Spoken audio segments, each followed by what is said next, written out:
Вице-премиерот Кочо Ангјушев ја продава својата компанија ЕДС Македонија. По неговото заминување на вице-премиерската фотелја во новата влада, неговата фирма ЕДС, која е еден од најголемите трговци со струја, почна преговори за промена на собственичката структура. Од компанијата соопштија дека за нов управител на местото на Ангјушев е избран Митко Кржовски, кој доаѓа од висока позиција во ЕДС и е дел од компанијата нејзиното основање. А промената во управувањето во ЕДС е поради изборот на Ангјушев за вице-премиер. Изборот на Кочо Ангјушев на функцијата заменик председател во владата на Република Македонија не спојлива со вршењето на функцијата управител на ЕДС. Менаџментот на ЕДС информира дека во согласност со бизнис програмата и акциониот план за работа, во изминатиот период од неколку месеци се водат преговори за целосна промена на собственичката структура на ЕДС Македонија.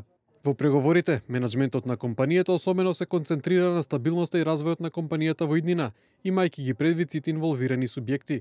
Процедурите за промени на собствеништвото ќе бидат спроведени во согласност со законската регулатива во државата. Назначувањето на Ангјушев, кој е еден од најбогатите луѓе во Македонија за вице-премиер во владата, предизвика реакции во јавноста дека постои судрни интереси со неговите бизниси.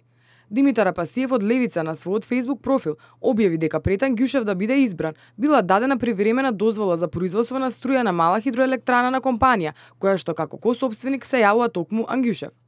Постои реален судирни интереси во новата влада. Имено составот на владата е избран на 31 мај 2017 година, а беше објавен во службен весник број 65 на 1 јуни 2017 година.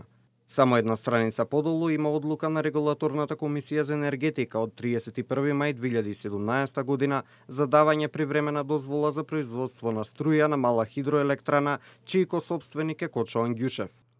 Како што напиша Апасиев на Facebook, еден ден пред да биде објавен изборот на новата влада, во службен весник, Регулаторната комисија за енергетика објавила статус на повластен производител на електрична енергија на друга хидроцентрала, каде Ангјушев повторно е косопственик. ЕДС е еден од најголемите снабдувачи со струја на слободниот пазар во Македонија и е дел од ЕДС групацијата која што дејства во југоисточна Европа. Ангјушев, освен собственик на ЕДС, истовремено е основач и главен извршен директор на Фероинвест, председател на бордот на директори на Брако Велес и редовен професор на Машинскиот факултет во Скопје.